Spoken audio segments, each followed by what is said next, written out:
La democracia se construye desde el diálogo y la participación. Cámara de Diputados de la provincia de Santa Fe.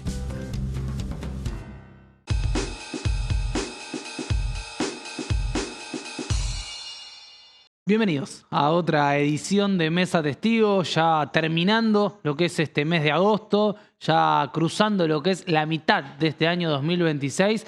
Y como decíamos la semana pasada, ya la política se ha puesto en modo campaña. Casi que la semana anterior la discusión se puso completamente en clave electoral, desde lo que sucedía a las internas del gobierno nacional, lo que sucedía a las internas del peronismo y también a aquellos sectores más dialoguistas o sectores de centro que empiezan a intentar acomodarse de alguna manera, ya pensando, como decíamos, en clave electoral en el 2027.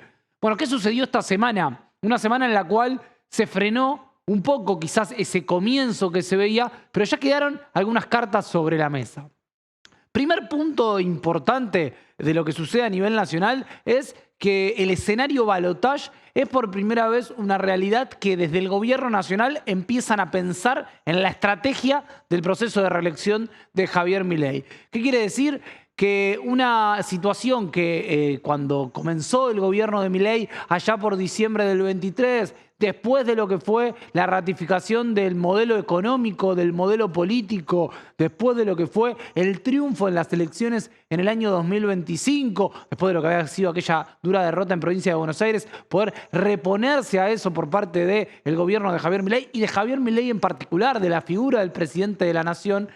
La cuestión de la victoria en primera vuelta era la lógica en la cual se iba a plantear la campaña completa de Javier Milei. Bueno, realmente el fin del 2025 y un 2026 que se ha desgranado de a poco la imagen del presidente lo hace llegar a este mes de agosto, casi septiembre del 2026, con una imagen que no supera el 32%, con una imagen negativa que sí supera el 55%, con números de la economía que no terminan de ser los números que pensaba el propio Javier Milei, no hace 3 años, sino el propio Javier Milei hace 1 año. Bueno, en algo de esto fue la reapertura y la reaparición de Javier Milei. Digo, la reapertura a una Javier Milei más parecido al que conocimos, que al Javier Milei que quizás habíamos visto en parte de este 2026, donde se lo veía un poco más dialoguista, un poco más cercano a algunas situaciones. Bueno, de Brasil para acá, después de lo que fue aquellos insultos a Lula, parece todo haber vuelto a modo Milei 2021.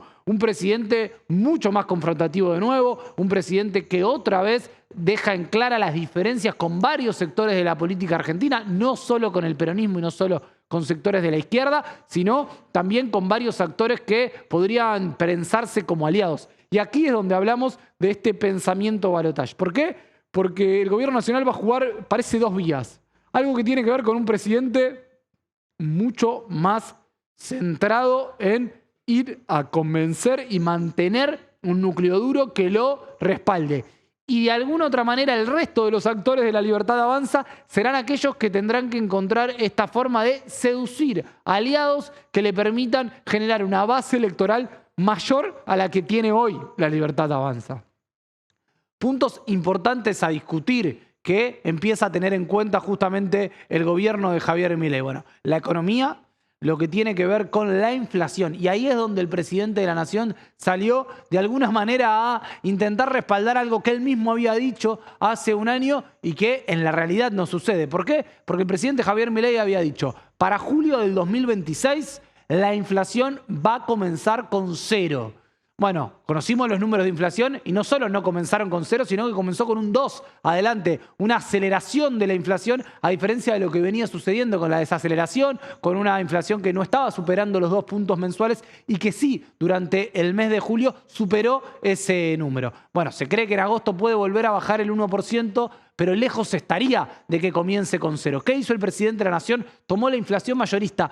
Una medición que el gobierno nacional ha intentado tomar de alguna manera como una inflación paralela a la inflación que vive todos los días la canasta básica de los trabajadores, la canasta básica del argentino a pie, y tiene que ver más con el que compra justamente eso, mayorista, el que compra en otros sentidos y en otros volúmenes, y ahí sí se ha visto una desaceleración de precios que igual está completamente alineado a la falta de consumo. La falta de consumo lo que hace es que muchos comerciantes, muchos grandes supermercadistas no, por ejemplo, acopeen, lo que tiene que ver con el acopio, esta cuestión de juntar los alimentos, de juntar lo que tiene que ver con materiales, por ejemplo, de la construcción, lo que tiene que ver con no solo alimentos y bebidas, sino también con electrodomésticos. Bueno, muchas cuestiones que tienen que ver y que hacen a la cadena productiva, que hacen que la inflación mayorista comience a bajar porque las expectativas de venta siguen siendo muy bajas por la falta de recuperación de los salarios, y eso hace que la inflación mayorista, que es de la que se agarra Javier Milei, se vea en estos números. Lo que igual no termina siendo una buena noticia. Es otra de las malas noticias que tiene el gobierno, porque quiere decir que ni siquiera hay una expectativa a futuro de crecimiento en lo que tiene que ver con el consumo. Bueno, agarró este número de inflación y dijo, vieron, como yo dije, la inflación comienza con cero. Bueno, la inflación mayorista y no la inflación que vivimos todos los días. Circunscribiéndonos a la ciudad de Rosario, por ejemplo, se cree que durante el mes de julio, en realidad no se cree, hay un informe del Observatorio de la Universidad Nacional de Rosario que dice que una familia rosarina necesita al menos para cubrir lo que son los gastos básicos de la canasta, 1.600.000 pesos para no ser pobre, algo que muestra un crecimiento del 2,5% en la canasta básica solamente en el mes de julio, y que si vamos a un interanual supera casi el 38%, algo lejano incluso a los números de inflación que presenta todos los meses el Instituto Nacional de Estadísticas y Censo Nacional, mejor conocido como el INDEC. Bueno, ante toda esta situación, el gobierno nacional ha decidido volver al Javier Milei 2021 y, como decíamos, otros actores intentar mostrar amplitud. Tanta amplitud intentan mostrar otros sectores de La Libertad Avanza que la mismísima Patricia Bullrich dijo que se tomaría un café con Cristina Fernández de Kirchner. No así con Máximo Kirchner, que intentó de alguna manera bajarle el precio. La senadora que hoy es quien encabeza un poco la cuestión de la negociación legislativa de La Libertad Avanza. Bueno, esta frase de Patricia Bullrich no es casual, tiene que ver con un acercamiento de alguna manera con diferentes sectores, pensando por ejemplo en algo que es muy importante y que seguramente veremos en el último bimestre, que es la reforma electoral. Principalmente lo que busca el gobierno es la suspensión de las PASO, algo que el peronismo dejó en claro que es uno de los objetivos primordiales que no suceda. Ahora, cuando uno escucha actores dentro de la Casa Rosada, dicen, tampoco hay que volverse tan locos con la suspensión de la PASO, como si eso vaya a solucionar la problemática de que el peronismo no se vaya a organizar. Ellos dicen, desde adentro de la Casa Rosada, en caso de que se suspendan las PASO, el peronismo de alguna u otra manera encontrará cómo organizarse bajo una lógica de unidad y de alguna manera llegar competitivo a las elecciones de 2027. Lo que también dicen es, hoy, con los números que conocemos, a un año de lo que sería una elección presidencial, difícilmente alguno de los candidatos conocidos del peronismo, vayámonos a Axel Kicillof, vayámonos a Sergio Massa, algún otro nombre de la Cámpora, algún gobernador como Quintela, perderían todos en el escenario de hoy un balotaje con Milei. Pero falta un año y la economía no parece mostrar signos ni de recuperación del salario, ni signos de recuperación del consumo,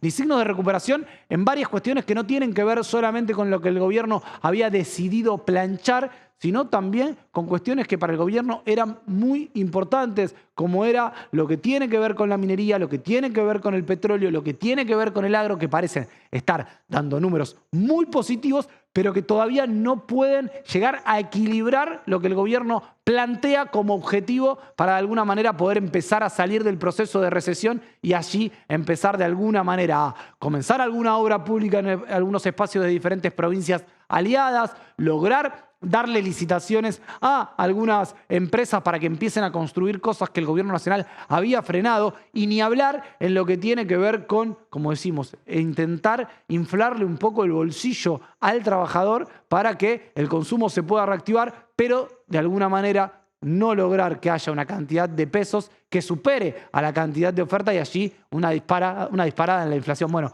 varias de las preguntas que tiene abiertas el gobierno nacional y que con la reaparición de Javier Milei después de lo que fueron estas semana y pico escondidos, por decirlo de alguna manera, en Olivos, con varias versiones, con una denuncia por parte del gobierno nacional de una operación sobre la salud del presidente, hablando de que no habría estado en condiciones de tener reuniones públicas y por eso no hubo agenda pública durante esos días, ni siquiera hubo una foto de Javier Milei en Olivos trabajando. Bueno, cuestiones que empiezan también a generar ruido. ¿Cómo está la salud del presidente? ¿Cómo está Javier Milei? ¿Está en condiciones de un año más de gobierno?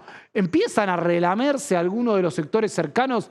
No con pensar que Javier Milei no termine el gobierno, pero sí que lo termine sin la posibilidad de ser reelecto y allí aparezca, como hablamos la semana pasada, algún outsider a ocupar el lugar de Javier Milei. Bueno, difícilmente tengamos esas respuestas en lo que queda de este 2026, pero empiezan a ser meses claves pensando en el proyecto político de Javier Milei y en su reelección. ¿Qué suceda durante estos próximos meses, principalmente en la legislatura, pero también en el ánimo social? En cuanto a la provincia de Santa Fe, también ha sido una semana muy movida, porque el pasado jueves se aprobó en la Cámara de Diputados la reforma electoral. En un rato haremos un repaso de cada uno de los cambios que tiene la reforma electoral, de algunos datos que son curiosos y si hay alguna posibilidad que en el Senado esto no se apruebe y haya algún cambio. Me dicen que difícilmente desde el Senado provincial haya algún cambio a lo que ha sido la propuesta de Unidos. La discusión que se está dando en cuanto a lo que tiene que ver con esta reforma electoral es si es una reforma electoral pensada en la institucionalidad de la provincia de Santa Fe o si es una reforma electoral pensada para el frente gobernante, para solucionar un poco las discusiones internas que tiene el Frente Gobernante Unidos. Bueno, esa es alguna de las denuncias que hacen algunos sectores del peronismo, algunos sectores también que son cercanos a Carlos Delfrade o ex radicales dentro de lo que era el armado del Frente Progresista, como Palo Oliver, o ex espacios del socialismo también que eran parte de aquel Frente Progresista y no han sido Frente Unidos, como por ejemplo Claudia Balaguer. Hay que decir que igual la aprobación de esta reforma electoral tiene un acompañamiento de, por ejemplo, el sector de Omar Perotti, que ha sido parte importante de la aprobación de varias reformas que ha llevado adelante el gobierno provincial y que parece ser un aliado en algunos temas con el gobierno de Maximiliano Puyaro. Hay que decir también que hay varias denuncias por parte de algunos sectores del peronismo de cómo se va a discutir esto también en la cuestión local. Existe la posibilidad de cómo puede impactar lo que tiene que ver con el límite, lo que tiene que ver con el piso que se le pide para ingresar a los nuevos legisladores y nuevos concejales, que es en las generales el 4% para poder ingresar al sistema DONT. Bueno, también tiene que ver con cómo se lo van a empezar a tomar espacios pequeños de Unidos y cómo se va a reconfigurar la PASO a través de un sistema electoral diferente al que veníamos conociendo. En un rato va a estar con nosotros Diego Giuliano para hablar de estos temas y también preguntarle si va a ser el candidato a gobernador del peronismo o si por lo menos tiene esa intención. Nos metemos en esta edición de Mesa Testigo.